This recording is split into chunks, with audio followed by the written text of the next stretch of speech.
पृथ्व्याम प्रस्थिति साध्वी पति में इंगिता कोवितः नित्यम परचर्यत प्रत्याह भावनी भवम प्रभुम शुष्या सौदहे वाचा मधुर्या च भो। और कितनी सुंदर बात है आगे, कालेन भूषा क्षमाम कर्षिताम वृत्तचर्या। इन श्लोकों पर थोड़ी सी हम लोग चर्चा करेंगे।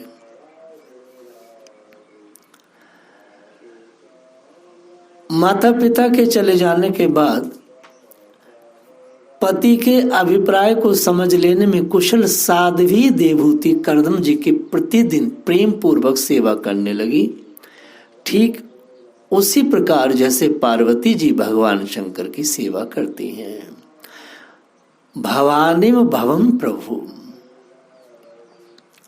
जैसे भगवान शंकर की मां पार्वती सेवा करती हैं, भगवान शंकर कथा वार्ता में रहते हैं, समाधि में रहते हैं, उनकी पूरी टहल करती हैं, उनके कॉन्सेंस में जीती हैं, ऐसे ही देवहूति जी कर्दम ऋषि की सेवा करने लगी। और ये सेवा करते करते उनको कितना समय हो गया, 12 साल हो गए।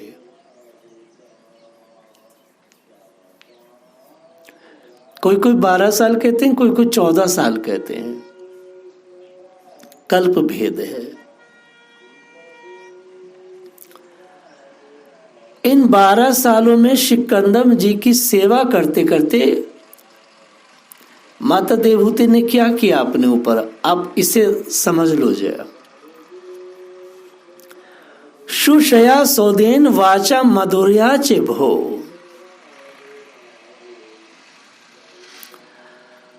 और विसर्जय कामम दम्भम च देशवम लोभ मघम मदतम, लोभ मदम।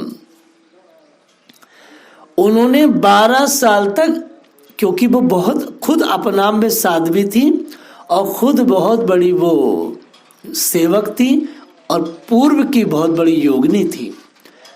देखो दोनों ध्यान से समझो आप लोग।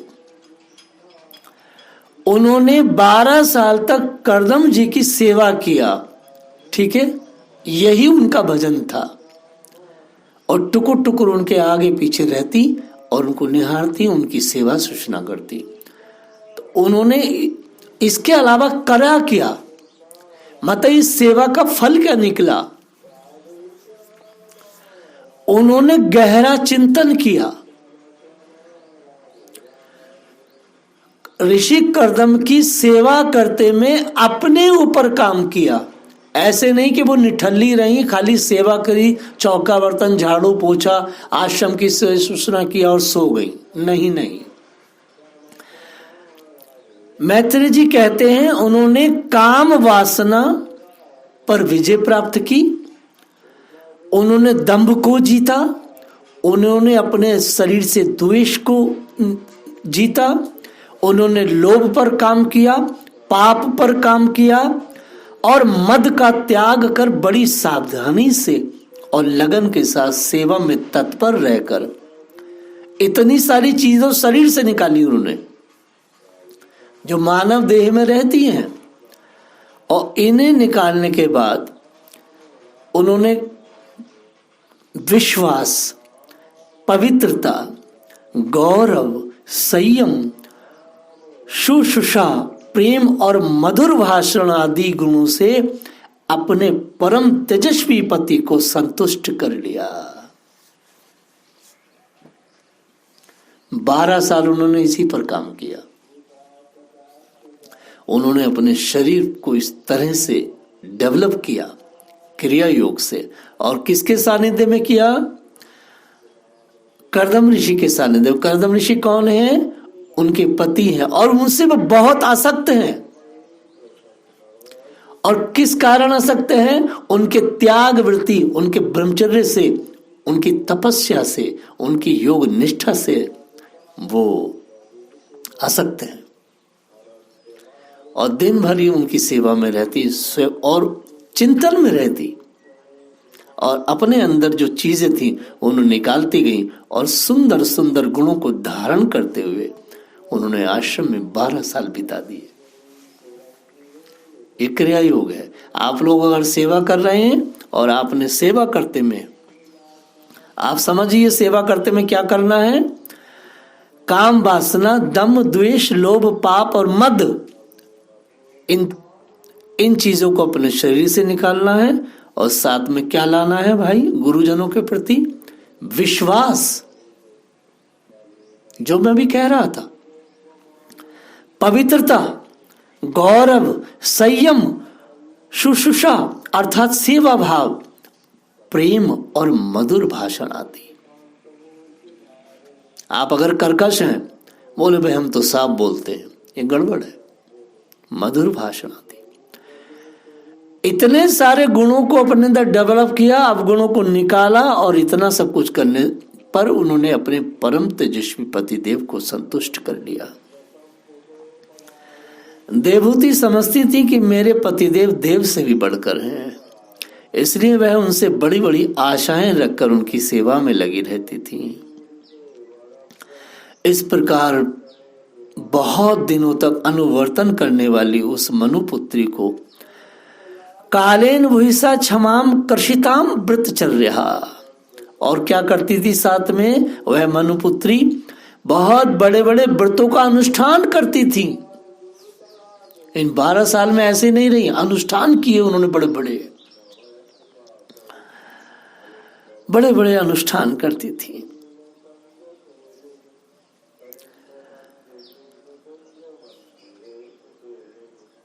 देव ऋषि श्रेष्ठ कर्दम को ये सब जब मनुपुत्री को करते हुए देखा तो दयावश कुछ खेद हुआ और उन्होंने अपने प्रेम गदगद वाणी से कुछ कहा।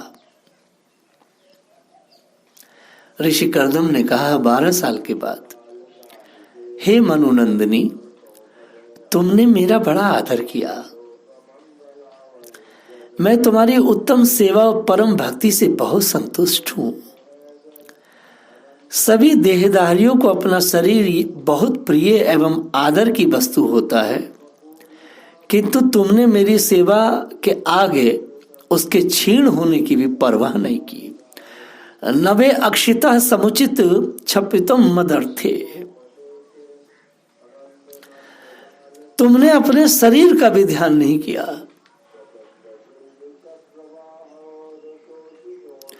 ये में सब धर्म निर्तस्य तपः समाधि विद्या आत्म योग विजिता भगवत प्रसादा।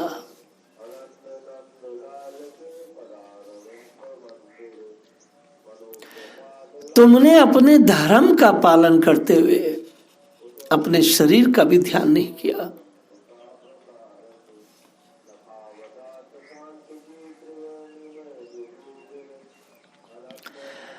मैं अब तुम्हारा ऋणी हो गया हूं। ये मैं सब धर्म नित से तपा समाधि विद्या आत्म योग विजिता भगवत प्रसादा। ये पद बहुत दिव्य है। ऋषि कर्दम ने कहा, जो तुमने मेरी सेवा किया, जो मेरी तपस्या तप था, मेरा ध्यान था, मेरा योग था, उस सब में जो तुमने मुझे महान सहयोग दिया और जो तुमने मुझे प्रेम स्नेह दिया हर प्रकार से, और मैं गदगद होके बिल्कुल हर तरफ से ध्यान हटा करके प्रभु में लीन था, तो उसके कारण विद्यात्म योग विजेता भगत प्रसादा, मुझे तप समाधि उपासना और योग के द्वारा जो भय और शोक से रहित भगवत प्रसाद स्वरूप विभूतियां प्राप्त हुई हैं, उन पर मेरी सेवा के प्रभाव से अब तुम्हारा भी अधिकार है। हे मनुनंदिनी, तुमने जो मेरी सेवा किया दिन रात, उस सेवा के बल पर और तुमने हर प्रकार से मुझे संतुष्ट किया, तो मैं इतना रीझा हूं कि मेरी सारी उपासनाओं पे, साधनाओं पर, मेरी हर विभूति पर, मेरी हर चीज पर तुम्हारा बराबर का अधिकार है। यहां एक बहुत बड़ी चीज है। अगर स्त्री विमुख है और उसने पति के धर्म में कोई सहयोग नहीं दिया है तो उसे कोई लाभ पति की आध्यात्मिक संपत्ति का नहीं मिलेगा। ये बकवास के अलावा कुछ नहीं कि आधा हिस्सा पत्नी को चला जाएगा, एक छदाम नहीं जाएगा। सिर्फ जब ही जाएगा जब पूरी तरह से धर्म परायण होकर के विष्णु रूप में उसे भजे। स्पष्ट है, आचार्यों ने इसकी टीका में यही कहा है।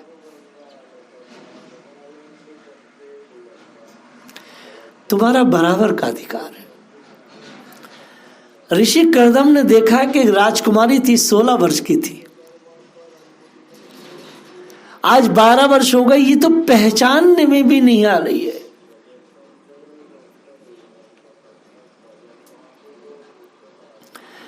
मैं तुम्हें दिव्य दृष्टि प्रदान करता हूं, उसके द्वारा तुम सब उनको देख पाओगी।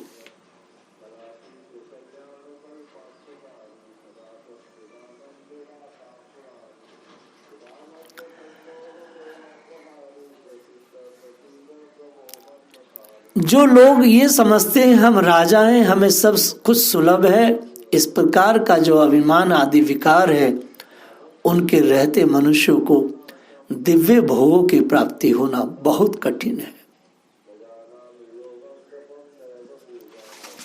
ऋषि कर्दम ने जब देवहूति से ये शब्द कहे तो उस अबला की सारी चिंता जाती रही। उसका मुख किंचित संकोच भरी चितवन और मधुर मुस्कान से खिल उठा। संकोच बहुत हो रहा था। संकोच ये था कि वो भी तपस्विनी हो गई थी, और लेकिन मुख खिल गया इतने से शब्दों से। 12 साल के बाद आज पति से संभाषण हुआ है। विनय और प्रेम से गदगद वाणी से वो इस प्रकार कहने लगी, हे द्विज श्रेष्ठ स्वामीन, मैं जानती हूं कि कभी निष्पन्न न होने वाली योग शक्ति और त्रिवात्मिका माया पर अधिकार रखने वाले आपको ये सब ऐश्वर्य प्राप्त है। किंतु हे प्रभु, आपने विवाह के समय जो प्रतिज्ञा की थी कि एक पुत्र के बाद आप संन्यास ले लेंगे, तो हे स्वामीन, अभी हमारा गृहस्थ अधूरा है और आपका संकल्प भी अभी पूरा नहीं हुआ है, क्योंकि श्रेष्ठ पति के द्वारा संतान प्राप्त होना पतिव्रता स्त्री के लिए महान लाभ है। हे स्वामीन, हम दोनों के समागम के लिए शास्त्र के अनुसार जो कर्तव्य हो उसका आप उपदेश दीजिए, और जैसा आप कहें वैसा मैं करने को तैयार हूं। हे नाथ, मैं अत्यंत दीन दुर्बल और कषाय ये शरीर आपके संग के योग नहीं है। मैंने अपने शरीर को आपकी सेवा में तपा करके इसे नष्ट किया है। आचार्य सुखदेव वर्णन करते हैं कि देवहूति की एक एक हड्डी एक बुढ़िया की तरह, जैसे बूढ़ी स्त्री होती है, ऐसे निकल गई थी। उनके स्तन सूख गए थे, उनकी आंखें धंस गई थी, उनकी एक एक नस चमकती थी, ऐसी वो कषाय हो गई थी, सूखे पत्ते इत्यादि खा करके, और ऐसी कठोर जमीन पर अपने पति की सेवा में संलग्न थी 12 साल। तो ऐसे ढांचा था उनका शरीर। जब पति ने उनको प्रेम दिया शब्दों का, तो वो उनकी आंखें ढलक गईं आंसुओं से और बोली, हे महात्मन, हे मेरे पति, मैं तो आपके शरीर का संग करने के योगी ही नहीं, और गृहस्थ अभी अधूरा है। आपने एक पुत्र की प्राप्ति के लिए मुझसे विवाह किया है, मेरे पिता को वचन भी दिया था, तत्पश्चात आप संन्यास ले लेंगे। मेरी समझ में नहीं आता कैसे होगा। आप जो भी योग विधि से जो कुछ करना चाहें, मुझे इस योग तो बनाए। ऐसे उन्होंने कितने सुंदर शब्दों में उन्होंने बात कही, ना इसमें काम दिखाई दे रहा ना विकार। ऐसी साध्वी मां देवहूति।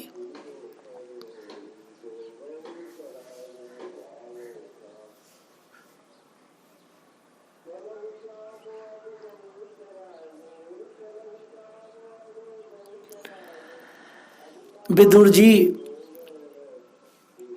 से मैत्री जी कथा कह रहे हैं और सुखदेव जी महाराज परीक्षित से बोल रहे हैं।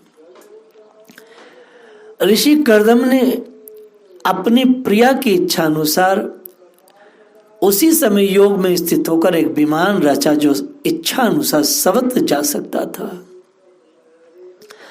यह विमान सब प्रकार के चित भोग सुख प्रदान करने वाला, अत्यंत सुंदर, सब प्रकार के रत्नों से युक्त, सब संपत्तियों से उत्तरोत्तर वृद्धि से संपन्न और मणि में खंभों से सुशोभित था। यह विमान ऐसा नहीं था जैसे आज असुरों के विमान है जो कान फोड़ू संगीत बजता है, अगर उड़ के चला जाए तो कान फट जाए। यह विमान एकदम साउंड प्रूफ था, मधुर झनकार संगीत के साथ उड़ता था। रेशमी झंडी पताकाओं से खूब सजा था।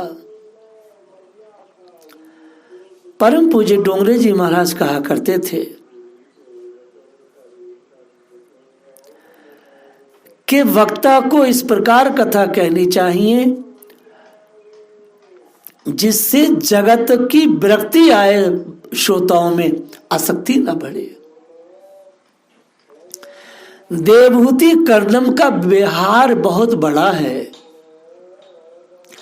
इतना विशाल 3 खंडों का 3 मंजिला वो विमान बनाने के बाद जब सामने वो देखा इतना सुंदर घर, तो माता देवहूति प्रसन्न नहीं हुई। इधर गहम तत्पश्यन्ति नीति प्रतीन चेतसा। ऐसे सुंदर घर को जब देवहूति ने देखा तो प्रसन्न नहीं हुई, कोई चित्त प्रसन्न नहीं हुआ। क्यों नहीं हुआ? आचार्यों का आश्चर्य हुआ, क्यों नहीं हुआ?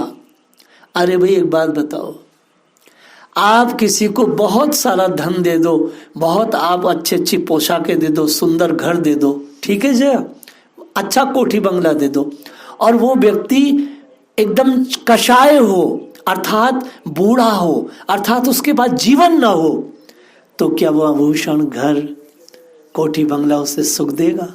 बोलो बताओ। माँ देवहूति के पास शरीर नहीं है उन सब को भोगने के लिए, वो चेतना नहीं उस सब को भोगने के लिए, इसलिए वो उतना सुंदर घर को देख करके माँ देवहूति प्रसन्न नहीं हुई। अपनी साध्वी पत्नी का ये भाव जान करके ऋषि कर्दम ने मुस्कुराए और बोलते, अरे भीरू, मैं समझ गया तुम क्यों प्रसन्न नहीं हो इस घर से। जाओ सरस्वती के तट, सरस्वती में जाकर के स्नान करके आओ, तुम्हें मैं दिव्य दे दूंगा। जैसी माँ देवहूति सरस्वती की नदी में के तीर पर स्नान करने गई, वहां से हजारों योग बल से कर्दम जी की दासियां निकली और उन्होंने दिव्य पदार्थों से उनका स्नान कराया, क्योंकि नदी के अंदर एक महल था। उस महल में ले जाकर के, उस जल महल में ले जाकर देवहूति को ऐसे दुर्लभ दिव्य द्रव्यों से स्नान कराया गया, जो उनकी बाल इत्यादि थे, केश थे, वो सब लटे बन गए थे। वो सब एकदम से वैसी ही नवयौवनमय हो गई जैसे वो विवाह के उपरांत थी। इतनी सजीली लजीली माँ देवहूति सचकर जब बाहर आई, ऋषि कर्दम ने उनके हाथ को पकड़कर उस विमान पर आरूढ़ हुए।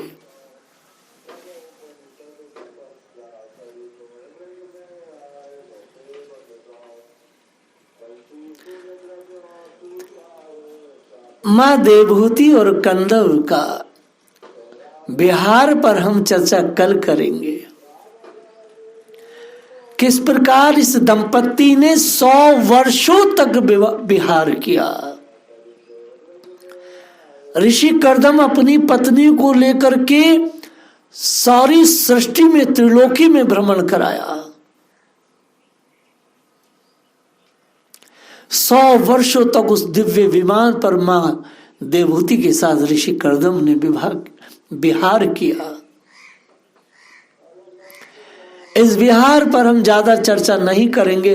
इस विहार का जो रिजल्ट है, इस विहार के बाद जो ज्ञान प्रकट हुआ, इस विहार के बाद जो भगवान आए, इस विहार के बाद जो नवदा भक्ति प्रकट हुई, इस विहार के बाद जो 9 कन्याओं का जन्म हुआ, इन पर विस्तृत चर्चा हम लोग कल विधान से करेंगे। जय श्री राधे।